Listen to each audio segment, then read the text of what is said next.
ہیں. اس سے معلوم ہوتا ہے آپ سے جاننے کی کوشش کریں گے یہ 47 کی جو لیگیسی ہے اس میں کشمیر ایک بہت بڑا ایشو بن کے ابھرا جس نے آج بھی ہندوستان اور پاکستان کے لوگوں کو جکڑا ہوا ہے مختلف مسائل کے اندر، خواہ وہ ڈیفینس ہو خواہ وہ جنگیں ہو. کشمیر کے اوپر گیون دا فیکٹ جو UN کی ریزولوشنز ہیں، جو پنڈت جواہر لال نہرو کا ریڈیو ایڈریس ہے جس میں انہوں نے پلیبسٹ کا وعدہ کیا کشمیر سے، اسپیشل اسٹیٹس دینے سے پہلے کی بات، آپ ایک آنےسٹ اسکالر اور اینالسٹ کے طور پہ آبجیکٹولی کیا سمجھتے ہیں کشمیر کا ایشو جو ہے وہ ہونا نہیں چاہیے تھا ان فرسٹ پلیس، یا اس کو پھر UN کی ریزولوشنز اور پنڈت جواہر لال نہرو کے جو براڈ کاسٹ ایڈریس ہے اس کی روشنی میں ہونا چاہیے تھا حل؟ دیکھیے کشمیر کا سبجیکٹ جو ہے یہ ہم اس کے بارے میں ذاتی طور پر اگر آپ مجھ سے پوچھیں گے تو اس کے بہت زیادہ بیک گراؤنڈ سے مجھے واقفیت نہیں ہے،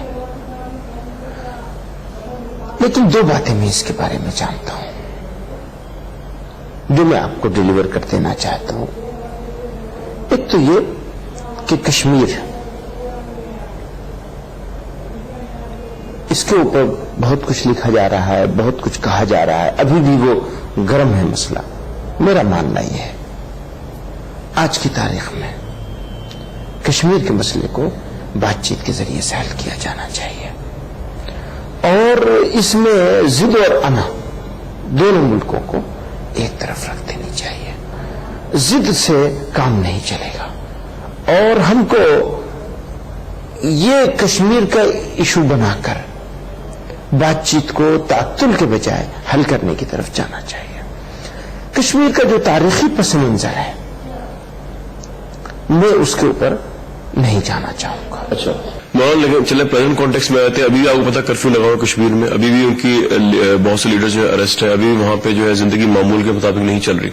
تو یہ جو لوگ پروٹیسٹ کرتے ہیں انڈین گورنمنٹ سے، یا جو لوگ کہتے ہیں کہ ان کو آزادی چاہیے، یہ جو آزادی کا مطالبہ کر رہے ہیں اس کو آپ کیا سمجھتے ہیں؟ مطلب یہ غلط ایک مطالبہ کرتے ہیں؟ کشمیر کی جو پاپولیشن جب یہ مطالبہ کرتی ہے کہ ان کو آزادی چاہیے، وہ آزاد رہنا چاہتے ہیں، خواہ وہ اس طرف ہو یا اس طرف ہو. ایسا ہے بنیادی طور پر کشمیر کے لوگ اگر کچھ مطالبہ کر رہے ہیں تو اس وہ مطالبہ ایک فارمیٹ میں ہونا چاہیے، اس فارمیٹ سے باہر نہیں ہونا چاہیے. جو طریقہ لوگ اختیار کرتے ہیں وہ طریقہ ریزنیبل نہیں ہے. اس کا مطلب یہ نہیں ہے کہ میں صرف ان کو کرٹیسائز کر رہا ہوں. جو اسٹیبلشمنٹ کے لوگ جس طرح ڈیل کرتے ہیں وہ طریقہ بھی غلط ہے.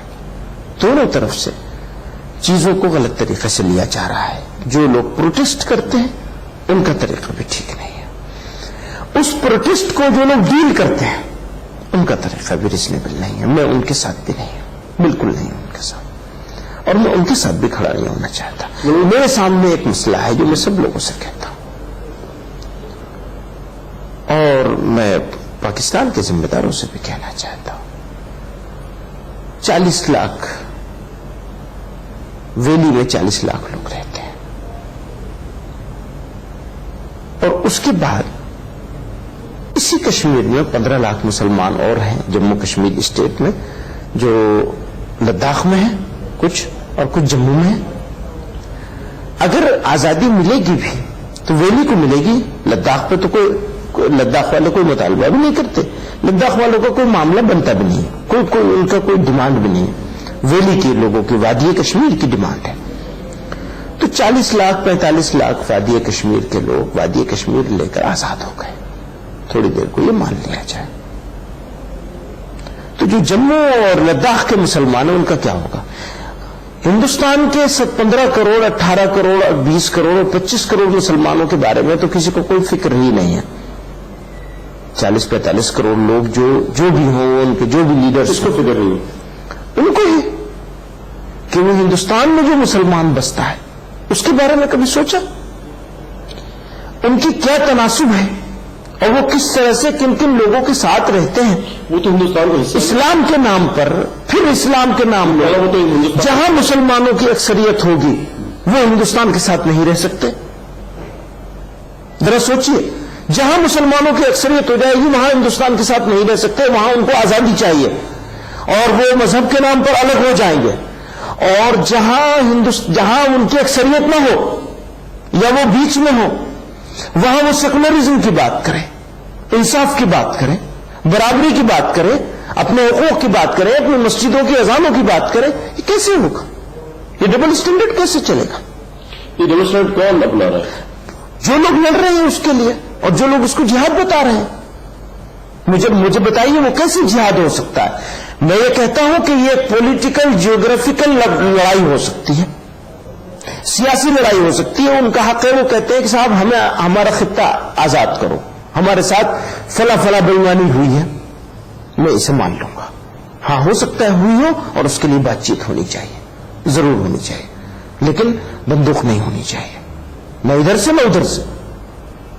ایک بات. دوسری بات میں یہ کہتا ہوں کہ اگر اسلام کے مذہب کے نام پہ تم کر رہے ہو تو مجھے بتاؤ کہ یہ ہندوستان کے مسلمانوں کے بارے میں تمہارے اسلام نے کیا سوچا ہے, اس کا امپیکٹ ان کے اوپر کیا پڑنے والا ہے. جس چیز کو تم چاہ رہے ہو وہ کمپلیٹ ہونے کے بعد ہمارے اوپر کیا امپیکٹ پڑے گا؟ آپ کے سامنے کیا پڑ سکتا ہے امپیکٹ؟ ہمارے اوپر امپیکٹ یہ پڑ سکتا ہے جو تھوڑے سے لوگ ہیں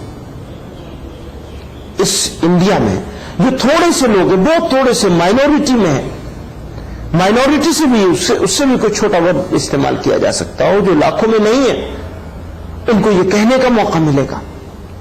اور ہماری جو ہندوستانی مسلمانوں کی جن کی آبادی پاکستان سے زیادہ ہے, ان کے جو حقوق کے لیے ہماری لڑائی ہے, اس لڑائی کے اوپر بھی برا اثر پڑے گا.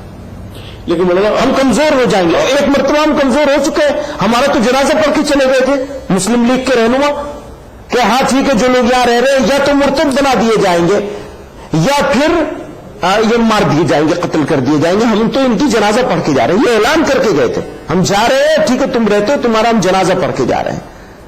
الحمدللہ آج ہم پورے اعتماد اور فخر کے ساتھ کہہ سکتے ہیں کہ دنیا کے کسی دوسرے ملک میں رہنے والے مسلمانوں سے زیادہ اچھی حالت میں ہم ہیں, مذہبی طور پر بھی اور ہر لحاظ سے.